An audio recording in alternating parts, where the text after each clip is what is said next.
বিসমিল্লাহির রহমানির রহিম। প্রিয় দেশবাসী, আসসালামু আলাইকুম রহমতুল্লাহি ওয়া বারাকাতুহু। আমি লিটন চৌধুরী আমার জাগরা আসবিটি ইউটিউব চ্যানেল থেকে আপনাদেরকে স্বাগতম ও শুভেচ্ছা। প্রিয় দেশবাসী, আপনারা জানেন কিছুক্ষণ আগে বাংলাদেশের জাতীয় মসজিদ বাইতুল মোকাররম, সেই জাতীয় মসজিদ বাইতুল মোকাররমে আজকে মানুষ জুম্মার নামাজ পড়তে পারেনি। সেই জাতীয় মসজিদে আজকের যে দুর্ঘটনা, যে অনাকাঙ্ক্ষিত যে ঘটনা, সেই ঘটনার নায়ক সাবেক খতিব ছিলেন ABM রুহুল আমিন। এই রুহুল আমিনের নেতৃত্বে কিছু গ্রুপ, উনি গোপালগঞ্জ থেকে ভাড়া করে এনে, এবং ওনার মাদ্রাসা একটা গোপালগঞ্জে আছে, ওনার বাপের মাদ্রাসা, সেই মাদ্রাসা থেকে কিছু ছাত্র এনে এবং কিছু ভাড়াটি লোক এনে উনি এই বাইতুল মোকাররম জাতীয় মসজিদে আজকে হামলা করেছেন। অনেক মুসল্লিকে উনি আহত করেছেন। ওনার বাহিনীর লোকজন অনেক কিছু মসজিদের ভিতরে ভাঙচুর করেছে। শেষ পর্যন্ত পুলিশ আর্মি এসে দুজনকে আটক করেছে, এবং মুসল্লিরা এই মুহূর্তে মসজিদের বাইরে মিছিল করতেছে, তারা আন্দোলন করতেছে। এই সাবেক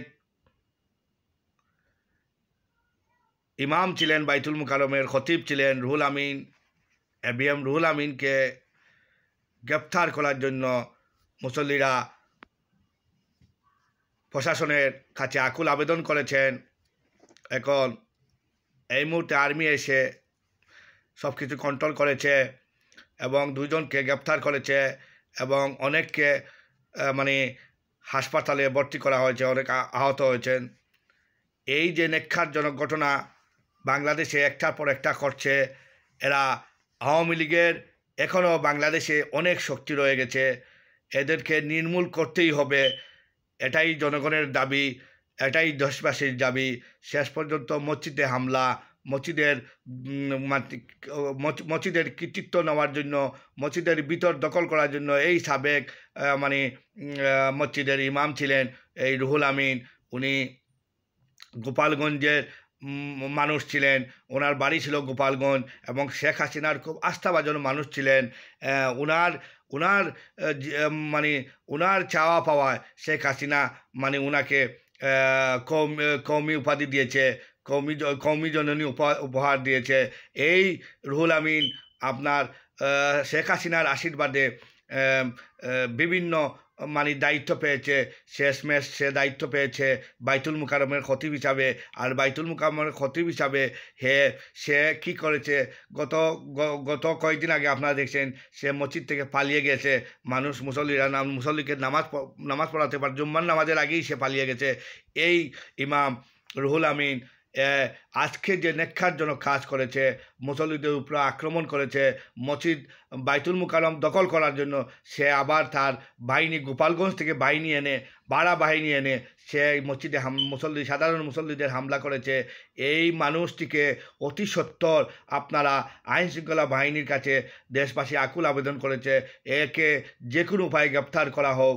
এইরকম দুষ্কৃতিকারীরা যদি সাধারণভাবে চলাফেরা করে, তে দেশ এবং জাতির জন্য অনেক কিছু ক্ষতিকর। এরা যে কোনো মুহূর্তে যে কোনো কিছু করতে পারে, কারণ এদের কাছে টাকার পাহাড়। বিভিন্ন সূত্র থেকে আমরা খবর পেয়েছি এখানে টাকা দিয়ে মানুষ ভাড়া করে এনে এই মসজিদে হামলা করা হয়েছে, এবং এটার জন্য আওয়ামী লীগকে দেশের যে সাধারণ মুসল্লিরা এই আওয়ামী লীগকে দায়ী করেছে, এবং গোপালগঞ্জকে দায়ী করেছে। গোপালগঞ্জ থেকে বেশিরভাগ মানুষ এনে এই কাণ্ড করা হয়েছে, এবং মসজিদের ভিতরে হামলা, এটা দেশবাসী মানিয়ে নিতে পারবে না। এটা কখনো বাংলাদেশে হয়নি, এটা নেক্ষারজনক ঘটনা। আমরা শুনেছি মসজিদের বাইরে মাইর হয়েছে, মসজিদের ভিতরে এইরকম মুসল্লিকে আহত করা, এইরকমভাবে মানুষকে গালাগালিজ করা, এটা বাংলাদেশে এই প্রথম হয়েছে।